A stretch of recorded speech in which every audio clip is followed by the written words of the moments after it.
Miss Oo. Joey, Gano'n ano naman. pumapasok Yes, Nick. sa utak ni Martin Romualdez na kaya niya maging presidente? Wala siyang kaapil-apil, 'di ba? Wala siyang kaapil-apil sa Para tao. siya si Satan. Alam niya ni Martin na hindi siya mananalo pagdating sa popular election. Kaya nga hinahanapan niya ng ibang way, kaya nga gusto niyang mag-change ng constitution, 'di ba? Gusto niya maging prime Wala siyang minister. kaapil-apil, parang siya yung kaklase mo sa high school or college na sikat lang dahil mayaman. Tapos yung mga friends niya fake sa kanya kasi mayaman siya. Si Risa nga mukhang may apil-apil pa pero siya wala Pero feeling ko maglalaban yan si Risa. Nakikinig ako sa inyo. Naglalaban yan si Risa tsaka si Martin. Pero I have a feeling, Miss Joey, na iba yung magiging candidate ni Duterte sa 2028. Hindi si Sara. Kasi di ba unpredictable yung mga Duterte.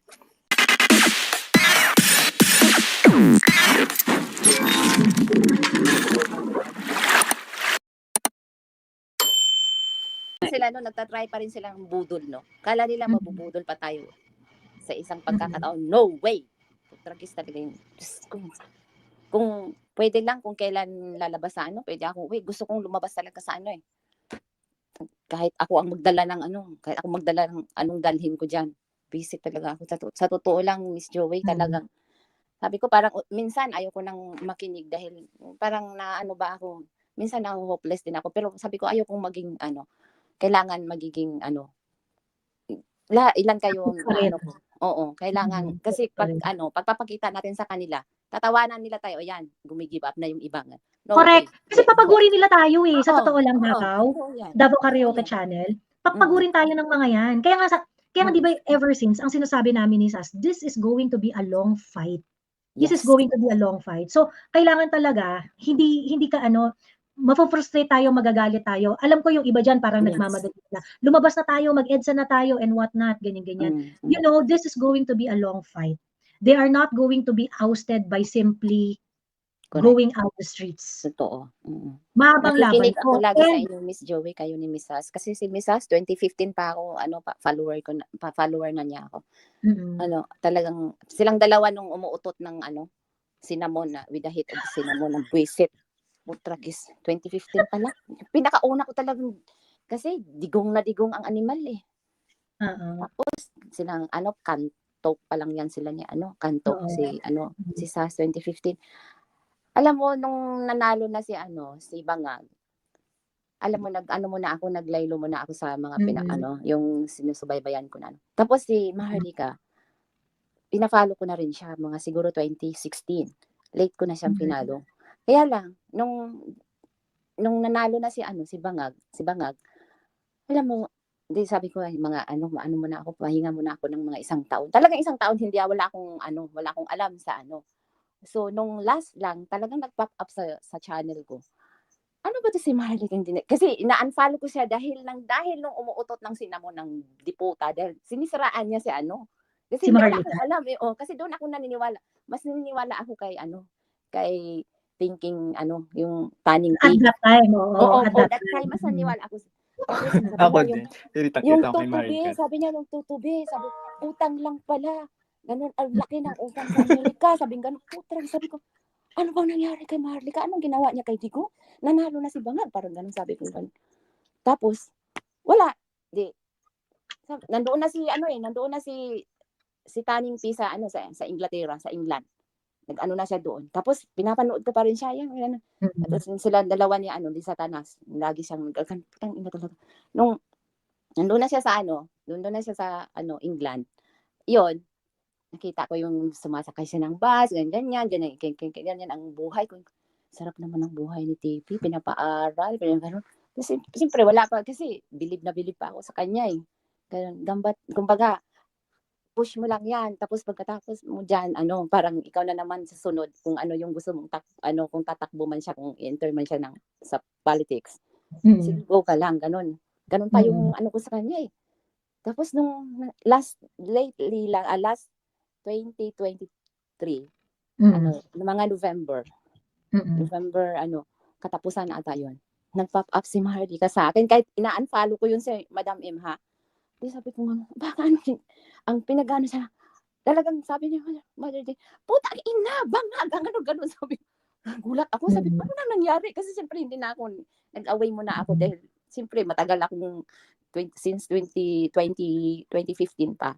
So hanggang 20, pagka panalo niya talagang nasabi ka panalo na ganun. So, hindi ko naman alam pala na ganun na ang nangyari. Doon nakinig ako kay Madam Maharlika at saka kay Attorney Glenn Chong. Doon. Tapos doon ko na tapos bumalik ako. Sabi ko, ay, kailangan kong makinig. Ano nang nangyari sa Pilipinas? Okay, pagkatapos ko nagtrabaho, talagang yung volume ng ko, pinaparinig ko sa mga Pilipina. Doon pakinggan nyo. Ha? Ganun na? Totoo yan? So, in effect, no, si TP rin talaga yung nagpasikat kay Maharlika, no? Yes. Kay Mother D. I mean, popular na rin naman si Mother D, pero yung reach niya, bumongga kasi siniraan niya. Yung tutube. Sabi yung tutube. Pag minsan, pag gusto kong tumawa, nakikinig ako kay Maharlika. Kasi yung mga words niya, nakakatawa. Mga satanas, mga kipainis. Wait lang ha, bigyan muna natin ng moment si Negi. Ay, sige po. Sige. Okay, ayan. Tita Davao, punta tayo kay Negi ha, wait lang. Okay, sige po. Nakakatawa si Tita Davao, pareho tayo. Tita Davao ka rin, Negi? Cebu. Cebu, okay. Yung sa atin kasi Miss Joey and everyone, meron tayong klase ng mga politiko na first and foremost, parang ang lakas makatake advantage ng mga calamities such as Yolanda, yung mga nakaraang bagyo na nangyari recently, ang lakas mga power keeping, ang lakas mga emotional blackmail, gaya nung yung nagaan na sasakyan sa EDSA. Tapos, ang lakas pa makalipensa sa mga issues. Yun yung mga politics natin. Problema naman sa atin, sa karamihan natin, mga tao, mga Pilipino, ang lakas din natin karamihan sa atin mga gullible.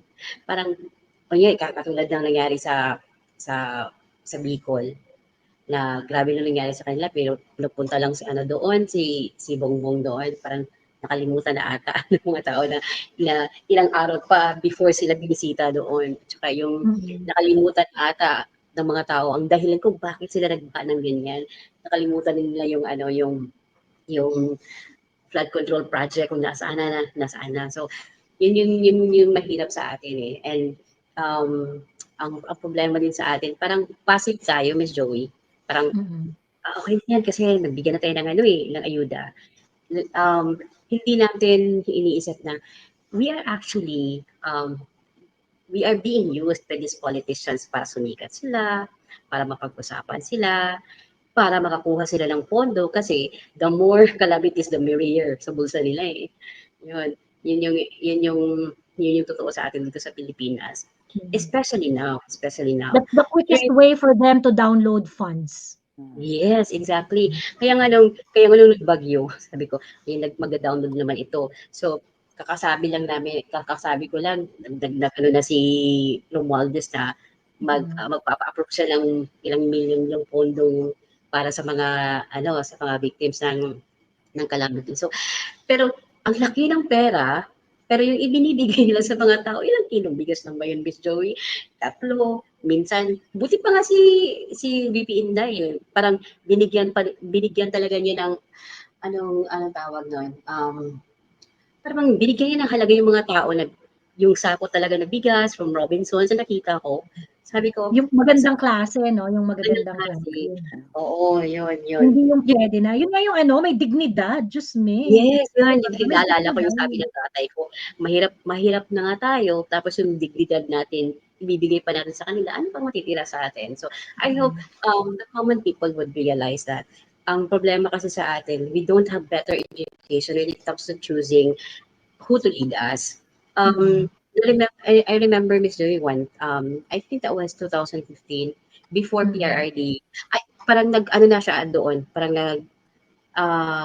nag-file na ata siya ng certificate of candidacy for mayor sa Davao.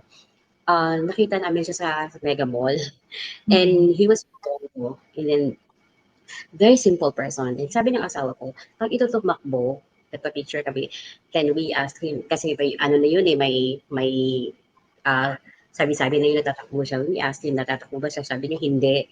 Sabi ng asawa ko, pag ito tumakbo, kasi sa previous puro mga taga Luzon ang naging presidente eh.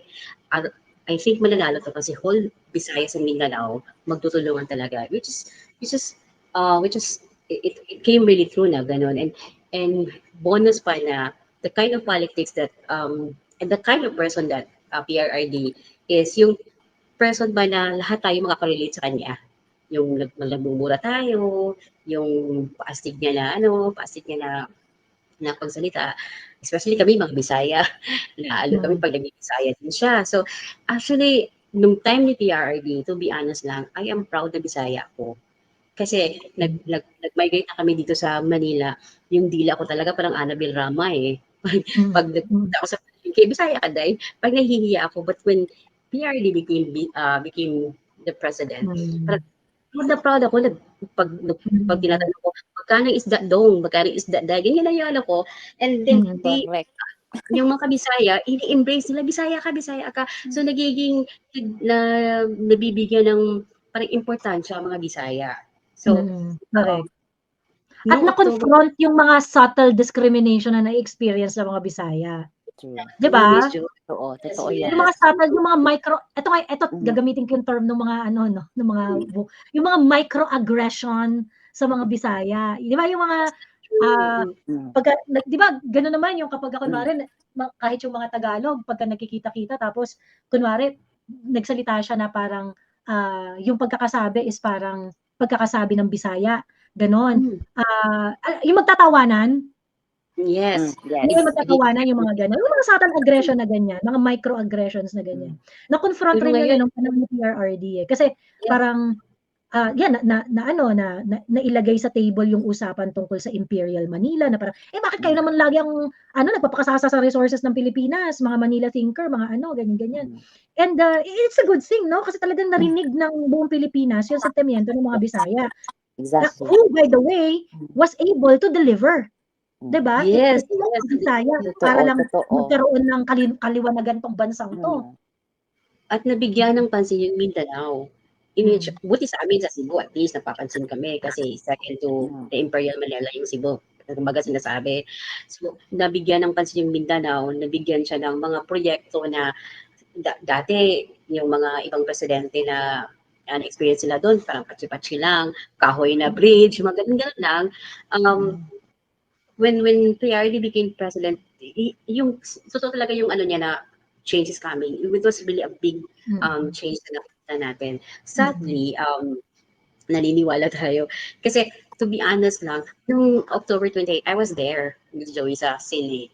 I was there. I went there alone kasi I wanted to show my support to PRD na I am very thankful sa war on drugs niya kasi si Tita Davao kanina, she was talking about yung kapitbahay nila na adik. Ang kapitbahay namin pinatay yung nanay niya because of drugs. So these young people na kumakampi kay Lisa Ontiveros ngayon, or nagiging idolo nila si Lisa Ontiveros because of this and that, may peers daw, may matapang na tao.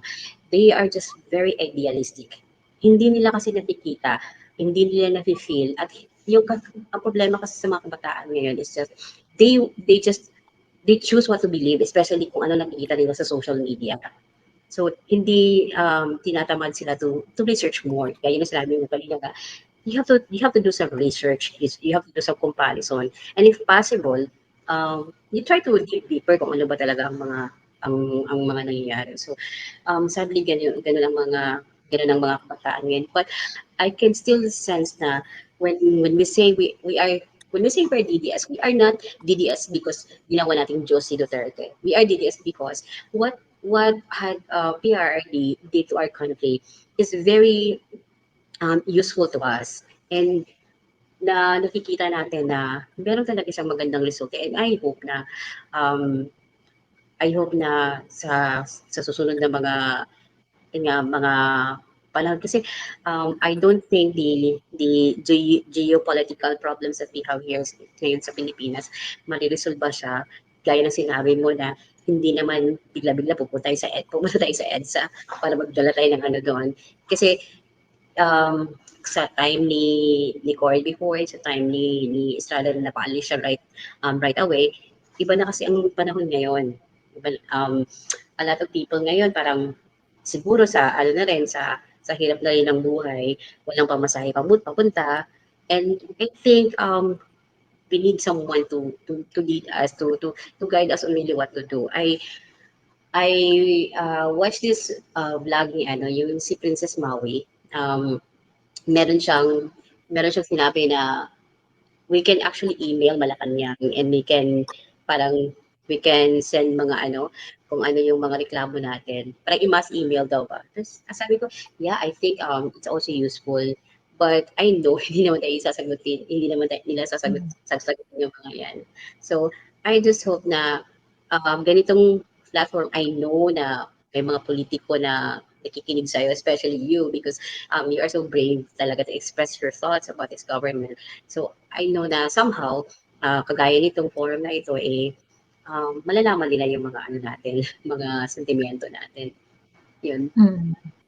Ayun. Actually, sa totoo lang, syempre nakikinig yung mga yan, pero hindi naman nila inaamin yan. Hindi naman nila hindi nila aaminin na nakikinig sila. Pero naalala ko, nung one time, di ba bad trip ako noon, kasi nung after nung Christine, itong epal na Martin Romualdez, sabi niya, tawag dito, nag-release kami ng budget para sa Christine, Emirate, at ang mga pera ay mapupunta sa mga district representatives ng probinsya ng Bicol, 22 district representative at 4 na party list. Ganyan. Para magkano yun? 360 million pesos yata, 390 million pesos. Immediate release of the budget base sa utos ng presidente, ganyan. Tapos, ang tawag dito, todo talaga yung galit ko kay Martin Romualdez sa kaepalan niya. Parang, sino to? Bakit? Taga ikaw, DBM ka ba? ganyan. The following day, meron ng meron ng announcement yung Malacanang na inutusan niya yung DBM na mag-monitor tayo, Miss Joey. Yan. Lahat ng mga nag-criticize sa kanila, minomonitor nila yan. For sure. Actually, Miss Joey, hindi lang nila inaamin. Hindi nila aminin yan. Actually, yung Facebook ko, Miss Joey, nagurgur. Ako din because I was using it para sa mga mga opinion ko sa government, and nagurgur siya, hindi ko na siya ma-access. Miss Joey, ano pumapasok sa utak ni Martin Romualdez na kaya niya maging presidente? Wala siyang kaapil-apil, 'di ba? Wala siyang kapil-apil sa tao. Para sa Satanas. Alam niya ni Martin na hindi siya mananalo pagdating sa popular election. Kaya nga hinahanapan niya ng ibang way Kaya nga gusto niyang mag-change ng constitution, 'di ba? Gusto niya maging prime minister. Wala siyang kapil-apil, parang siya yung kaklase mo sa sa high school or college na sikat lang dahil mayaman. Tapos yung mga friends niya fake sa kanya kasi mayaman siya. Parang ganun ang role niya. Kaya nga si Martin, alam niya yan. Alam niya na hindi siya mananalo sa popular election. So anong gagawin niya? Ang gagawin niya, yung mga barkada niya, binusog niya ng binusog, niregaluhan niya ng niregaluhan. Para pag nagbotohan, tapos ang boboto, mga barkada mo, syempre barkada mo na yun. O di ko talaga ibobotong prime minister, di ba? Si Risa nga mukhang may apil-apil pa pero siya wala Pero feeling ko maglalaban yan si Risa. Nakikinig ako sa inyo. Naglalaban yan si Risa tsaka si Martin. Pero I have a feeling, Miss Joey, na iba yung magiging candidate ni Duterte sa 2028. Hindi si Sara. Kasi di ba unpredictable yung mga Duterte. Hindi natin, masyado, sa totoo lang, when it comes to anong magiging decision ng mga Duterte sa 2028, sobrang aga pa para magsalita. Tapos Inday, nagbibigay naman ng deadline si Inday. Sabi ni Inday, sa 2026 ako magsasalita. Tsaka unpredictable kasi sila, di ba? So, tirada sila ng tirada kay Sara. Iba pala yung papatakbuhin nila for 2028. And then, yun nga, wag ka na umasa Martin Romualdez kasi wala kang kaapil-apil. Ang pangit ng aura mo. Gago. Wag ka na umasa. Ayun. Pero alam niyo, wag mong minamaliit si Martin kasi for someone who has very, very low popularity, grabe yung itinagal niya sa Philippine politics. Kasi magaling nga siyang mambraso, magaling siya sa mga tingnan mo, napag-unite nga yung tingnan mo na, yung mga kapwa niya congressman, nagagawa lang yung mga utos-utosan. Diba? Nakarating yung si Martin, doon sa kinalalagyan niya ngayon, kasi meron rin talaga yung galing at talino. Yun nga lang, yung galing at talino niya, ginagamit niya talaga sa kaupalan. Ginagamit niya talaga para magstay sa power. Pero alam niyo, wag niyong maliitin si Martin. That's that's a very huge mistake, I think. If iisipin natin na hindi si Martin ganyan. He can do a lot of things and behind the scenes na hindi natin alam. Correct. Napag-unite niya yung mga tukmol dyan eh. 'Di ba? I mean, wala nang ginawa yung Congress kundi siraan ng mga Duterte araw-araw. Marami Diba? sanang matatalino dyan eh. Kaya lang nabubobo sila sa pera eh. Oo. Nabubulag Kadiri. sila sa Mhm. basic talaga. Grabe Ayun. yun. Mhm. Anyway, ayan. Free Lady, hello. Siguro si Free Lady na yung ating last na sharer ngayong gabi. Bago tayo mag-end Thank live. you, Miss Hello, Free Lady. Joey. Good evening sa inyong lahat. Ngayong gabi. Sorry, Yung gabi kinakabahan ako kasi sa sobrang dami kong gustong sabihin, parang hindi ko alam kung saan ako magsisimula dahil sa sorry, pero Miss Joey pala, paulit-ulit ko talaga itong sinasabi sa mama ko. My mama is isang waray. Pinanganak ako sa Leyte, pero palipat-lipat kami ng tirahan until na lumaki ako sa Dumaguete. Nakapunta ka ng Dumaguete, di ba? Sabi ko sa mama ko na, Ma, hindi pa talaga ako minsan nakaramdam ng ganitong klaseng galit sa isang politiko na talagang yung parang personal talaga yung nararamdaman kong galit dahil sa daming, sorry the word ha, pero yung kademonyuhan na pinaggagawa nila sa bansa. I'm currently abroad, wala ako sa Pilipinas nakatira, pero every day, parang mas alam ko pa yung nangyayari sa Pilipinas kaysa sa mga kapatid ko na nandyan sa Dumaguete dahil nanonood ako sa inyo ni Sas, ni Miss Crizette, ni Attorney Trixie, at Attorney Harry Roque, lahat ng mga DDS vloggers. Alam mo, Miss Joey, etong mga naiinis ako sa committee hearing ba ng Congress, ng lower house. Kasi, alam mo, pag nagsalita sila, akala mo kung sinong malilinis, ang linis kung magsalita at ang gagaling feeling nila, no? Gusto kong sabihin, putang ina, ba't pa kayo nagpatawag ng mga tao, ng mga resource person? Meron na pala kayong, parang sa isip nyo, meron na kayong verdict na, ito yung totoo, di ba? Ito yung buong katotohanan. Bakit nyo sinasabihan yung mga resource person na, sinungaling ka, nagsisinungaling ka, sabi ni Juan, Pedro, mali yung sabi mo dahil sabi ni Juan ganito. Hindi naman kayo korte, kung yun ang nasa isip at puso mo na, ang pinaniniwalaan mo, yung isa, dapat tumahimik ka lang at pakinggan mo yung kabila, di ba? Para hindi maging obvious para sa mga tao na nakikinig, para sa taong bayan na nakikinig, na bias kayo. Yung gano'n. At saka may sasabihin ako, Miss Joey, currently, yung mama ko, nasa Leyte, mga 1 year na siya mahigit doon, bumalik ulit siya, doon siya nakatira.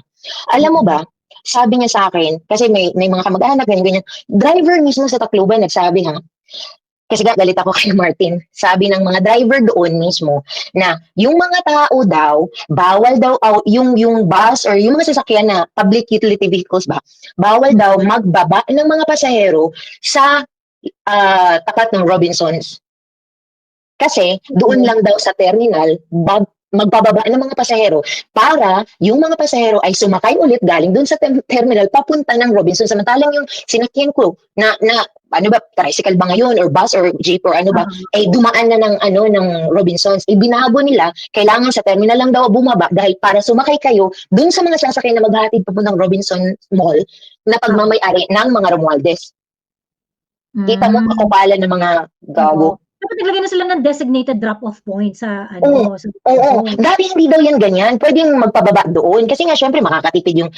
Marami sa atin, mahirap nagtitipid, di ba? So, ikaw, bilang pasahero, mas gusto mo doon na bumaba para makatipid ka. Hindi daw. Kailangan bumaba ka daw doon sa designated area na sinabi nila na doon lang mapababa dahil kailangan sumakay itong mga tao na to magpahatid papunta doon sa Robinsons. Kasi nga, yung mga nasasakyan mo na magdadala sa'yo doon sa Robinsons ay pagmamay-ari nila. Ang kakapal talaga ng mga mukha. At saka, alam mo, Miss Joey, isa pa sa kinaiinisan ko dito sa mga congressman, sabi ni Miss Cathy Binag, napakarami naman sa kanila ang sumisinghot, di ba, gumagamit. I'll tell you, Miss Joey, ako mismo, personal, hindi ko lang sasabihin kung anong party list. Pinsan ko, I think first or second nominee siya ng isang party list. Sumisinghot. First cousin ko yun. Kapatid ko, na sobrang sakit ng ulo namin dyan. Adik.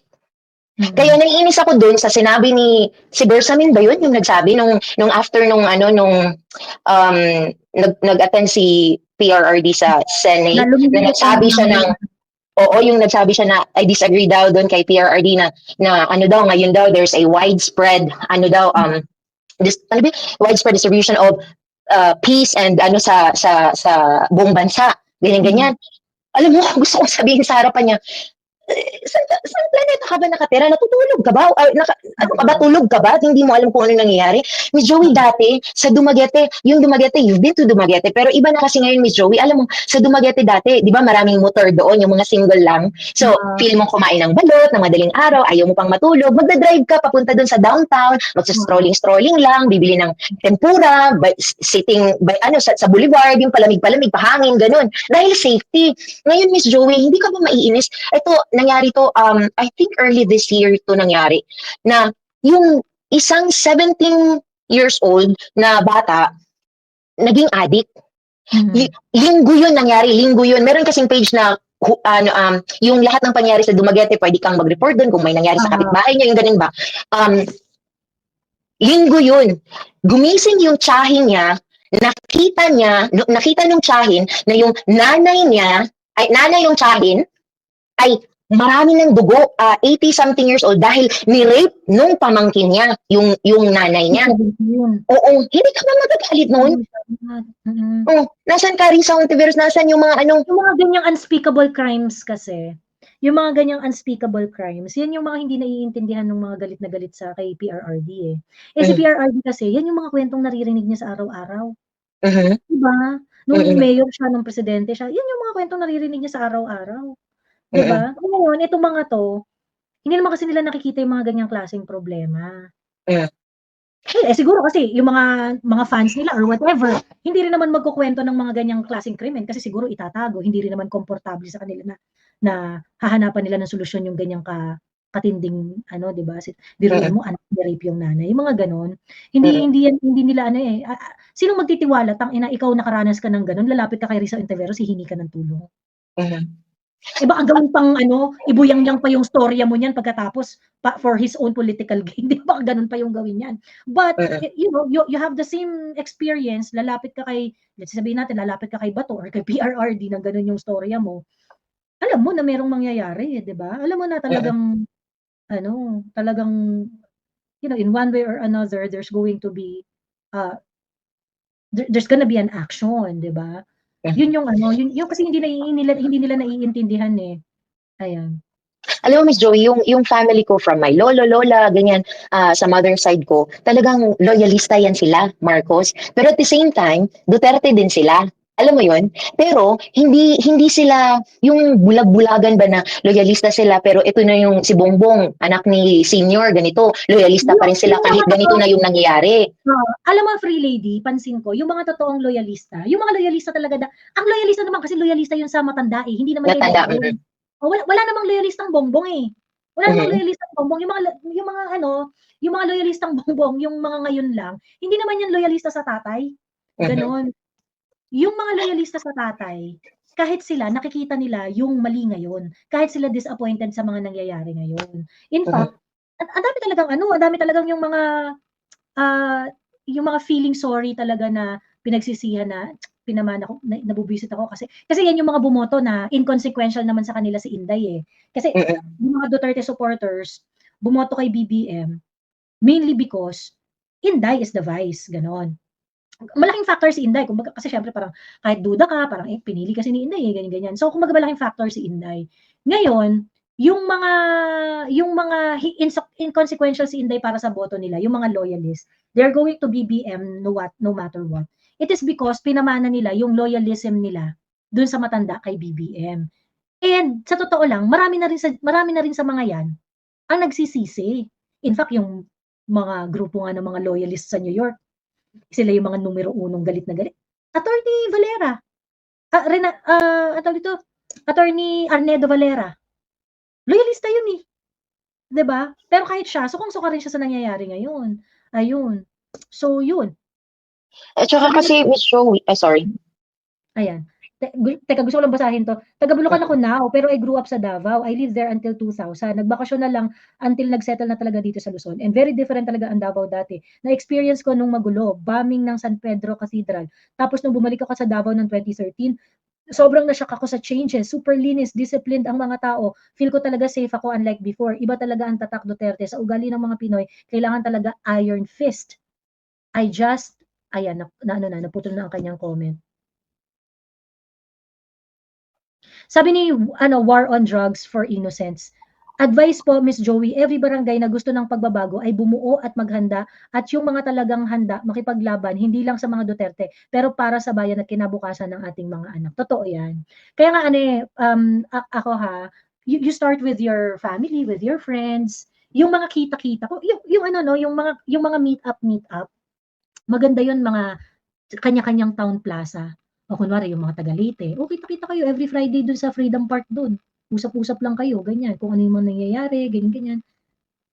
We really have to, we really have to produce warm bodies para makita natin kung gaano nakarami yung mga frustrated. Kasi, it has to be very, very clear yung ating pagkakaisa, lalo na sa 2025. Kailangan talaga yung maging super, super clear para maging formidable force tayo dito sa demokrasyang ito. At para hindi rin nila tayo ma-disregard. Ganon. Kaya, yung nung panahon ni Pinoy, di ba, yan naman yung ginawa ng iglesia, yung parali sila ng parali, meron silang mga event. Basically, they are silently telling everyone na, huy, marami kami. Huwag nyo kaming ginaganito. Somehow, kumbaga parang yung idea really is for these politicians to take into consideration na we can make you win, we can make you lose. Ngayon pa, lalo na ang iglesia, very vocal na. Isama mo yung mga Dutertistang walang relihiyon. Isama mo yung KOJC. Diba? So, we really have to improve on our numbers. Kailangan nating magsama-sama. Kailangan nating mag-fortify ng ating hold, na to the extent na kahit dayain yung eleksyon, kayang-kaya nating manalo. Tama. Meron dayaan. Ayun. Okay. Ayan. Anyway, meron ka pang gustong sabihin, Free Lady? Ayun lang, yung naiinis kasi ako kasi nagpa-power trip yung mga yung mga politiko sa atin ngayon na dahil wala nang pakinabang si PRRD, wala na silang pakinabang sa, alam mo yun, wala na silang makukuha kumbaga. So kapit sila kung sino yung makakapagbigay sa kanila ng kung ano man yung hinahanap nila, pera. So siguro para kung matalo man sila, meron ng maraming laman ang bulsa nila. Alam mo yun? Kaya kahit pakapalan na lang ng mukha, di bali na, papahiya ang pamilya. Kung ako ang anak, isa sa anak ng mga kongresistang ito, nakakahiyang maglakad sa daan na alam ng mga tao kung paano magsalita yung tatay ko dun sa session, di ba? Sa hearing, na ng babalahura ng mga resource person. At saka, ito pa, yung mga resource person, mga general, mga ganun na pinatawag nila, yung mga ganun ba, mga edukadong tao, may pinag-aralan, tapos hindi ko na alam kung ano yung mga tinapos ng mga Mr. Chair dun sa sa hearing na yun. Pero alam mo yun, parang kung magsalita sila, yung mga resource person ay parang bang bata na pinagalitan lang nila. Alam mo yun, walang karespeto tapos gusto nila respetuhin mo sila. Napaka ang babastos. Ayan. Okay. Well, anyway, ayan. Miss Free Lady, Miss Davao Karaoke Channel, at thank you very much ha. Mag-i-end live na ako dahil alas 4 na ng umaga. Okay, sure. Pero before yan, dito ilas topic ko lang to. Kasi si Jean Fajardo pala, yung spokesperson ng PNP. Kasi di ba itong si Marbil, meron niyang utos sa pulis. Sabi niya dun sa pulis, teka ha.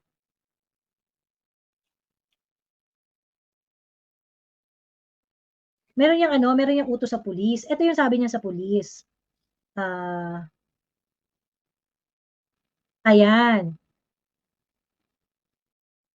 To all RCADDs, advise your personnel to refrain from sharing any form of social media post regarding CPNP's interview on illegal drugs. Stonewall the incident for strict compliance. Ayan ang utos ni Marbil. Stonewall daw yung issue. Tangina talaga nitong gagong to. Ngayon, ito si Jean Fajardo, nagpa-interview. May I think this was a press conference . nag-ano siya, tawag dito, salita siya. Tapos, ito yung explanation niya tungkol dun sa interview ni Marbil na ginawang kobra ang shabu. Concern of law enforcers. It also involves, it's a health problem, it's an economic problem. So dito pumasok yung naging usapan na yung mga gumagamit po ng illegal drugs, some of them are not really drug dependent, some of them are social user, or some of them, in fact, may mga nahuli tayo na ang reason nila is kaya sila nagde-drugs is para magising lang sila just to extend yung working hours. I think that was the context na sinabi ng ating Chief PNP na hindi dapat tinitingnan ng isang drug user as masama, kundi biktima sila. Kasi meron ding economic side. Gusto mong mag-extend ng iyong working hours. Take a case in point, yung ating mga konduktor, yung mga driver na nahuhuli po na pag nag-positive sa drugs, ang reason nila kasi grabe yung biyahe, kailangan nilang manatiling gising. Ayan. So ngayon, ang mga addict ngayon ay social drug users legalize na lang. nila. Parang illegal na nila yung ano. They are normalizing it. They are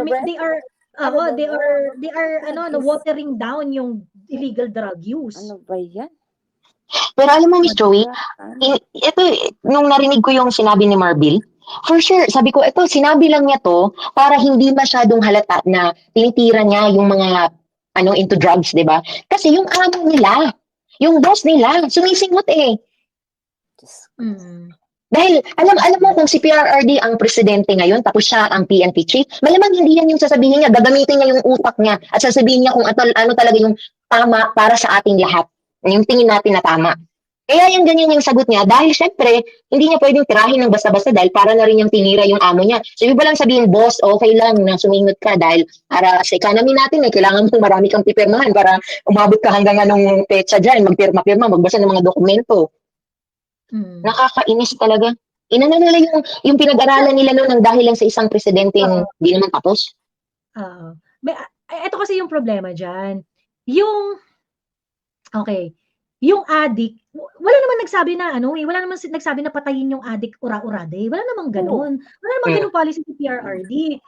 In fact, si PRRD nga yung nagpatayo ng sangkaterbang drug rehabilitation facilities di ba? Ngayon, ang sinasabi po namin dito, wag niyong i-justify ang paggamit ng droga dahil lang gustong mag-overtime. Okay? Never mong gagawin yan. Dahil illegal yan. Whether you're using it socially or not, yung drug use yan. Diba? Yung drug use yan. So, hindi Diyos ko po, putang ina. Walang social drug use. Putang ina naman to ni Jen Fajardo eh. Diyos me. Walang social drug use. Merong social drinking, pero wala pong social drug use. Social drug use. Illegal drug use yon. Diyos me. Mali ka, Miss Joey, meron. Dahil yung boss nila, di ba, nagpa-party-party. Gamit ang ganun. Hindi naman to dependent sa droga. Nagdodroga lang to dahil gustong mag-extend ng work, ganyan-ganyan. Kung araw-araw yan nag-work at kung araw-araw niyang gustong mag-extend ng trabaho niya, dependent na siya doon sa droga. Ba't hindi ka makapagtrabaho ng hindi ka nakakapag-drugs? Matutuyo yung utak. Tuyo yung utak nila, no? Diba? Diyos ko na ba yan? Diyos me. So ngayon, ang term nila ngayon sa gumagamit ng illegal drugs, sa mga nagsashabu na hindi naman daw talaga drug dependent, ay social drug user. Galing. Pinapaganda lang yung salita mo. Inang yan. Nakakaloka. Yung mga nagtatrabaho po, na hindi makapagtrabaho at kailangan mo nang bumatak para makapagtrabaho, addict na po yon. Kasi kami nakaranas kami ng overtime halos araw-araw, di naman kami nagdrogang putang ina mo ka. Totoo yan. Ako nga, panggabi yung trabaho ko, Diyos ko. Kaya ganito yung boses ko kasi nakainom ako kanina. Pero hindi ako nagdodroga ganito, wide awake pa. Diba? Diyos ko. Wala akong drogay. Actually, na tayo talaga, narco state na talaga tayo. Sabi ni Face, sabi dito, magkape, correct! Magkape kayo! Kape, bahala, ma-addict sa kape. At least yung utak mo hindi matutuyo. Ayan. Sabi ni Coffee Break, topic din yan ni Atty. Libayan kanina, mukhang balik DDS ni si Atty. Libayan, tinouch na din yung MOOE, bad trip din siya, sabi ni Atty. Libayan. Well, tingnan natin. Ayun. Hindi ko rin kasi makapaya yung politics ni Atty. Libayan kasi parang ang weird rin niya minsan eh. Ang weird rin niya minsan. Pero pagka nagdi-discuss siya about sa mga batas-batas, yan, na-appreciate ko talaga siya doon. Ganon. Pero minsan kasi parang ang weird nung mga ano niya, mga conjectures niya about politics, ganon. Yun. Pero yung gustong-gusto ko siya pagka binibira niya si Rafi Tulfo. Gusto ko siya pag binibira niya si Favorite niya si Tulfo. Oo, winner talaga. Ayun. Pera-pera lang din yun. Ayun. Anyway. Ayun. Siya. Sige na tayo na yung matulog. Thank you very much, Free Lady at Davao Karaoke Thank Channel. you. Thank you sa time at chance. Miss Joey, ano nga pala, gusto ko sanang kaya lang, kasi credit card kasi, na-hack na kasi yung credit card ko minsan sa YouTube. So, pwede sa'yo ng GCash number para lang ako. Ayan po sa ayan sa baba. Yung sa ilalim, yung umaandar. Ito. Ayan, opo. Screenshot ko lang ha. Ayan, okay. Ayan. Okay, maraming salamat po. Maraming salamat sa support. Thank you. Thank you. Good night. Thank you very much. And also, maraming salamat din kay Ma'am Rose L.